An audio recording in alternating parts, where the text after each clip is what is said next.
ቁርአንን ካነበብሽ ትሰልሚያለሽ አለኝ ማኔ ኧረ በስመ አብ አልኩትኝ የዛኔ ማለት ነው ከዛ በኋላ ስለው ታያለሽ ምናምን ነገር አለኝ ከዛ እሺ 3 ጥያቄ ልጠይቅሽ 3 እና 4 ጥያቄ ጠየቀኝ ምን ስለው ክርስትና ካልተነሳሽ ቤተክርስቲያን እንደማትቀበሪ ታውቂያለሽ አንቺ ክርስትና ካልተነሳሽ ሳትነሺ ከሞትሽ ቤተክርስቲያን ውስጥ መቀበር አትችይም ይሄን ታውቂያለሽ ክርስቲያን አይደለሽም ተነገጥኩኝ ወላሂ ሰምቼ አላቅም እኔ ከዛ ቀን በፊት ጭራሽ ነው ሰምቼ አላቅም ነበር ከዛ በኋላ ልክ ያንን ስሰማ በጣም ደነገጥኩኝና ምናምን ስለው ጠይቂ ይሄንን ጠይቂ በቃ አንቺ አሁን ስጠይቂ አለኝ ክርስትናን ወገነሽ አይደለም እኔ ሙስሊምና እንትን ብዬ አይደለም በቃ እውነቱ ራሱ ይወጣል ተባለ እኔ ክርስትናን ሳልወግን ምናምን በቃ ክርስቲያን ልክ ነው ምናምን ሳልል ማለት ነው ከዛ በኋላ እሺ ስለው እና ደግሞ ኢየሱስ ሲጸልይ ተራራ ላይ ወጥቶ አባቴ ብቻ ለች ጽዋ ከኔ ተለፍ ብሎ ነበር ደምላ በያላበው ማለት ነውና ማንን ነው የጠየቀውና ደግሞ ተሰቅሎ ኤሎሄ ኤሎሄ ላማ ሰበቅተኒ ምን ማለት ነው እሱ አባቴ ስለምን ታውከኝ አለ ፈጣሪ ከሆነ ማን ነው ስለምን ታውከኝ የሚለው አለ እና ደግሞ 3 ቀን 3 ሌሊት ሞቷል ይባል እና ፈጣሪ 3 ቀን 3 ሌሊት ከሞተ ዓለምን ማን ነበር የዛን ያስተዳደራት አለ ዘይ በጣም ከባድ ጥያቄ ነው የጠየቀኝ ተወዛገብኩኝ በጣም ምናምን ዛይ ጓደኛዬን እናት ጠየቅኳት እንደዚህ ያሉኝና ቤተክርስቲያን አንቀበርም እንዴ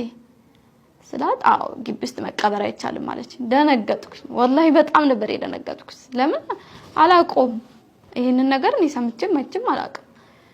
አዛ ደንግጥ ነው ያልኩትኝ በጣም ፈዛ እንዴ ለምን ስል ክርስትና ካልተነሳሽ ክርስቲያን አይደለሽም ማለት የዛኔ ጭንቅላቴ ምን መጣ ስለዚህ ሙስሊም ነው ማለት ነው አልኩኝ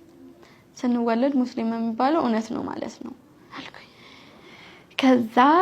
ቤት ምን አለኝ እሱ የዛን ቀን እንትን ሲለኝ አንቺ በቃ በንጹህ ልቦናሽ ሆነሽ ይሄንን ጥያቄሽ መልሽና ደግሞ የዶክተር ይሄንን መጀመሪያ ይሄን መልሽ ያለኝ ከዛ እውነትም ግን ማን እንደዚህ ማለት ለማን ነበር ሲጸልይ የነበረው ምናምን አልኩኝ ያን ጥያቄ ግን የሚመልስልኝ ሰው አልነበረም በዛ ሰዓት ማንንም ሰው ይመልሰው ምን ጥያቄ ለምን በቃ ሁሉም ሰው አያቆም በቃ ጌታዬ ነው ብለሽ ነው የምትቀበዩ መታምኙ ሁሉን ነገር ከዛ በኋላ መጥቼ የዙልቢጃዲ ባሎሎጂውን ታሪክ ታውቂያለሽ ተሰዶ ነብዩ ጋር ነብዩ ከቤተሰብ ሰልሞ ምናምን የዙልቢጃዲን ታሪክ ሰሙ በጣም ያሳዝናል ታሪኩ በጣም እና ታድሎ ነበር ግን ያ ሙስሊም ስተኛ መታደሉ ነብዩን አግኝቶ ነብዩ ናቸው ባሎሎጂያ እና ያን ታሪክ ስሰማ ትክክለኛ ሃይማኖት ኮን እንዴት አይመልሱትም ለምን እንደዚህ ያረጉት ቤተሰቦቹ ለምን ብዬ ራሴን ጠየቅኩኝ ከዛ ሄጄ መንዙማ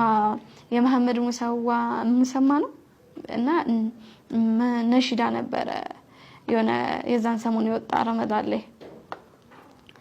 ያ ሐቢብ አላህ ምናምን የሚልና እሱ ነሽዳ በጣም ይሰሙታል በጣም ደስ የሚለው እስኪ ላከልኝ ምናምን ስለው አይ ይሄ ቅርብሽና አንድ ሳምንት በላይ ሰምቻለሁ ያን ታሪክ ይሄ ቅርብሽና የዶክተር ዛኪር ናይክ በቃ በንጹህ ልብሽ ሆነሽ ዶክተር ዛኪር ናይክና አቡ ሃይደር ኡስታዝ አቡ ሃይደርን አዳምጪ ያለ እሺ ብዬ በገባው እኛ ቤት መጽሐፍ ቅዱስ አለ አልহামዱሊላህ አባታችን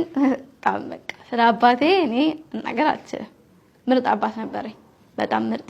ነበረኝ አይደል አሁን ምርጥ አባት ነው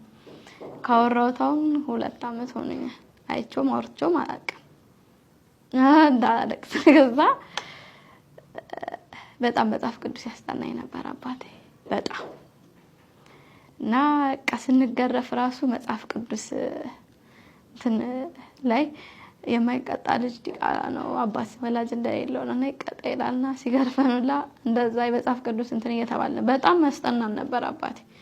መጽሐፍ ቅዱስ ለኛ እንዲቀለን የሆነሽ ቀይ መጽሐፍ ቅዱስ ነበርሽ መግለጫ ነበራት ያንዳንዱ ምዕራፍ ማለት ነው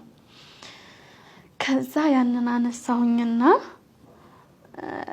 ማከላበጥ ጀመርኩ እነሱ ሲተኙ እኔ ሶፋ ላይ ነው የምተኛው